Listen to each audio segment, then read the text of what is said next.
Back extension गर्दा तपाईले foot placement कसरी गर्नु भएको छ र मुभमेन्ट कसरी गर्नु भएको छ भन्ने कुराले तपाईको कुन मसललाई टार्गेट गर्छ भन्ने कुरा म्याटर गर्छ। नमस्ते, म Sabina Shrestha, certified personal trainer र करेक्टिभ फङ्सनल एक्सरसाइज कोच। आज हामी ब्याक एक्सटेन्सन कसरी गर्छौं भनेर चाहिँ सिक्दैछौं डिटेलमा र फुट प्लेसमेन्ट र तपाईको मुभमेन्ट कस्तो वेमा हुनुपर्छ भनेर पनि डिटेलमा सिक्दैछौं। फर्स्टमा हामीले मसिनलाई प्रपर सेटअप गर्नु पर्यो। यो मसिनको हाइटलाई चाहिँ हामीले आफ्नो हाइट अकर्डिङली सेट गर्ने हो है। हामीले मसिनको हाइट मिलाइसकेपछि चाहिँ यो हाम्रो हिप डिस्टेन्समा आएको छ कि छैन भनेर चेक गर्नुपर्छ र हिप डिस्टेन्समा आइसकेपछि चाहिँ हामीले मुभमेन्ट गर्नलाई चाहिँ रेडी हुन्छौं। सेकेन्डमा हामी कुरा गर्छौं फुट प्लेसमेन्टको। सो फुट प्लेसमेन्टले एकदमै ठुलो रोल प्ले गर्छ। हामीले फुटलाई सिधा यसरी तल फर्काएर राख्दा र मुभमेन्ट गर्दाखेरि हाम्रो अर्कै ठाउँमा पर्छ, अलिकति ट्विस्ट गरेर गर्यो भने फेरि अर्कै ठाउँमा पर्छ र रेन्जलाई बढाएर आर्म्स मुभ गरेर गर्यो भने फेरि अर्कै ठाउँमा पर्छ।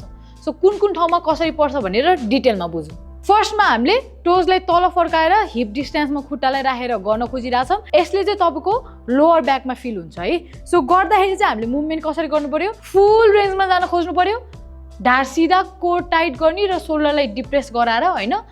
अनि अब इफ तपाईँ बिगिनर हो भने विदाउट वेट्स, तर अब तपाईले पहिला पनि गरिसक्नु भएको छ भने चाहिँ विथ वेट्स गर्न सक्नुहुन्छ। सो एक्सेसिभ आर्च यसरी गर्यो भने चाहिँ तपाईको मिल्दैन, इन्जुरी पनि हुन सक्छ है। यसरी धेरै पछाडि जान नखोज्ने। सो हामीले के गर्नु पर्यो, तल मजाले जान खोज्ने फुल रेन्जमा, तर माथि आउँदाखेरि चाहिँ न्युट्रल यति मात्र आउने के। सो यो गर्यो भने चाहिँ तपाईलाई कता फिल हुन्छ, तपाईको लोअर ब्याकमा धेरै फिल हुन्छ है। हामीले टोजलाई स्लाइटली बाहिर पोइन्ट गर्यो भने चाहिँ हामीले हाम्रो ग्लुट्सलाई इन्गेज गराउन सक्छौँ। अब हामी फेरि तीनटा फन्डामेन्टललाई याद गरेर ढाड सिधा, कोर टाइट, सोल्डर डिप्रेस गरेर पुरै सिधा तल जान खोज्छौँ, ढाड सिधा राखेर। अनि ग्लुट्स तन्केको फिल हुनु पर्यो।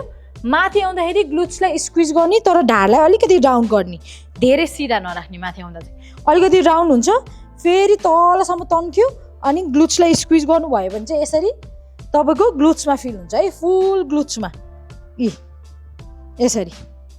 अब ह्यामस्ट्रिङलाई पढाउँदाखेरि चाहिँ कसरी फुट प्लेसमेन्ट गर्ने त? फुट प्लेसमेन्ट न्युट्रल हुन्छ, टोज तलै फर्केको हुन्छ र हामीले हाम्रो हिप डिस्टेन्समै राख्छौँ खुट्टा। अब मुभमेन्ट गर्दाखेरि चाहिँ तपाईँले के गर्नु पर्यो, हातलाई पुरै तन्काउनु पर्यो तल जाँदा, ओभरहेड, अनि फेरि स्क्विज गर्दाखेरि चाहिँ फेरि क्लोज आउनु पर्यो है। फेरि ओभरहेड अनि फेरि स्क्विज।